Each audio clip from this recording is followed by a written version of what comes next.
प्रसार माध्यमातून चालू घडामोडी पाहण्यासाठी न्यूज चॅनलला लाईक व सबस्क्राइब करा। खोपोली शहरातील शेकडो वर्षांच्या परंपरेने चालत असलेले शहंशाह हजरत गाझीबाबा सरकार सूफी रहमतुल्लाह यांच्या उर्स निमित्ताने मुस्लिम धार्मिक रीतिरिवाजानुसार सूफी संतांच्या सन्मानात जगात सुख शांती नांदावी असा संदेश देत सर्व खोपोलीकरांच्या साथीने सहकार्याने सामाजिक सलोखा जपत मुस्लिम बांधवांनी स्नेहत्याग बलिदान स्वाभिमान संस्कृती निष्ठा असा संकल्पनेतून शेकडो वर्ष शहंशाह खोपोली या सन्मानाने हजरत सय्यद गाझीबाबा सरकार यांच्या दर्गेवर दुआ इबादत करत जोरदार आतिषबाजी ढोल ताशांच्या गजरात खोपोलीकरांच्या वतीने उर्स कमिटी व मित्रमंडळ शेकडो अनुयायी यांनी सुंदर आकर्षक पुष्पजडित चादर व चांदीचा मुकुट त्यांच्या दरबारी पेश केला।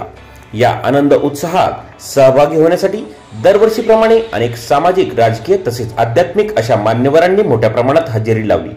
या उत्साहाच्या सुरक्षतेच्या दृष्टिकोनातून खोपोली पोलीस प्रशासन तसेच खोपोली नगर परिषद व अनेक सामाजिक संस्थेच्या माध्यमातून विशेष नियोजन व सहकार्य लाभले। उर्स कमिटी व खोपोलीकरांच्या नियोजनबद्ध पद्धतीने हजरत सय्यद गाझीबाबा जयंती उत्सव मोठ्या आनंद उत्साहात जल्लोषात पार पडला।